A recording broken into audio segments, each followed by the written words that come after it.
похолодало, и мы снова идем посмотреть новый замок. Замок Шлёс Паффендорф.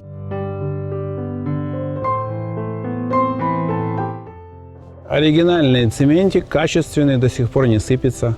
А вокруг замка такой ров прекрасный. Не просто было его штурмом взять.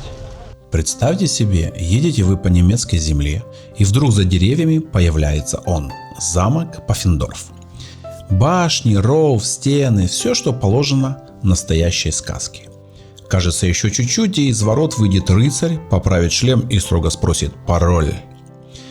Замок упоминается уже в 13 веке. Это значит, что тут кипела жизнь. Представьте себе средневековое утро. Петух кукарекнул, хозяин замка натянул кольчугу и пошел завтракать.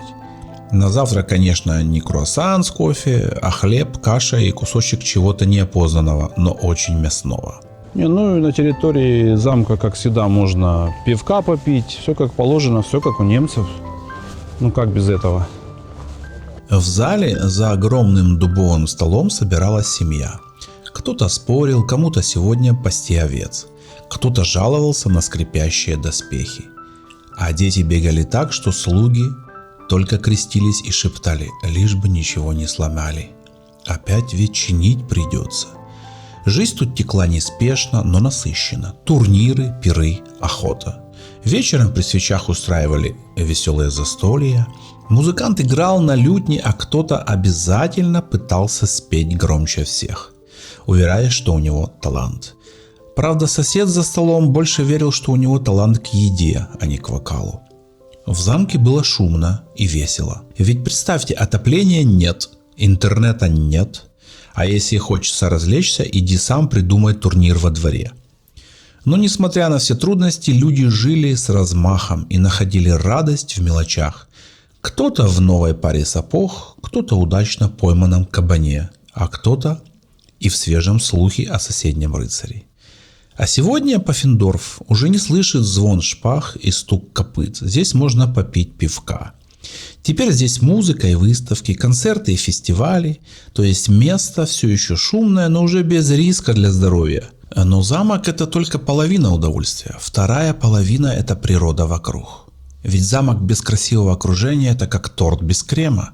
Начнем с рва с водой. Да, он тут настоящий. Такой ров, что сразу представляешь, плывет себе враг на лодочке, а сверху стрела, ну и привет. Но сегодня ров выполняет куда более мирную функцию, украшает пейзаж и радует глаз.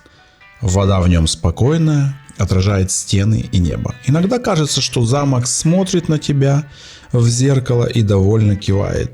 Ну ничего, я так выгляжу для своих лет.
А чуть дальше озера.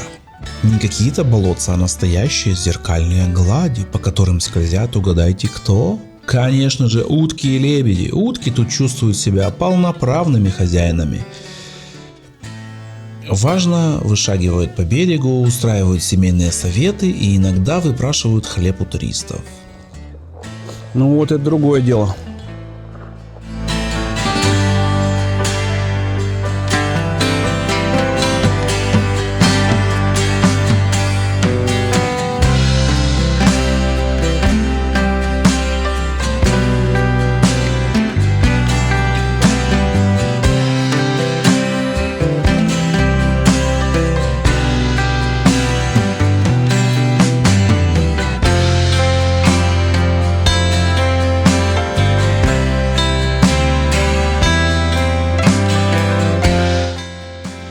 Вокруг замка раскинулся парк, тихие аллеи, зеленые лужайки, старые деревья. Старые деревья, наверное, уже видели больше, чем все экскурсоводы вместе взятые. Тут можно спокойно прогуливаться, дышать свежим воздухом, а можно устроить пикник. Представьте, вы сидите на траве, рядом журчит вода, утки обсуждают мировые новости, а замок возвышается фоном, как настоящий декоратор вашего отдыха.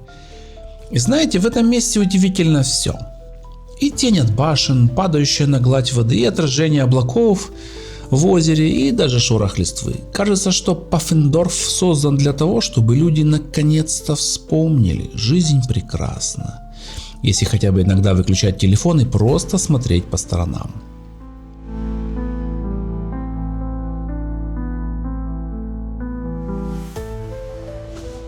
Здесь какая-то беседочка, очевидно, светские дамы вечерком собирались и обсуждали дела государства.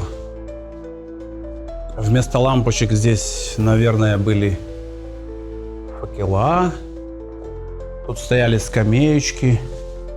Они собирались в круг, доставали карематы и медитировали.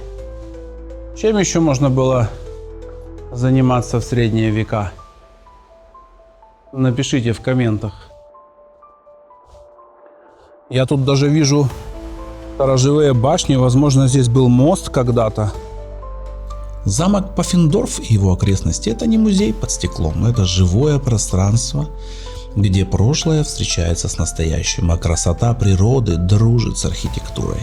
Приезжайте сюда, чтобы почувствовать себя как в сказке, послушать истории стен, подружиться с утками и полюбоваться гордыми лебедями. И, конечно, чтобы понять, иногда счастье — это просто прогулка вокруг старого замка с видом на ров и озера.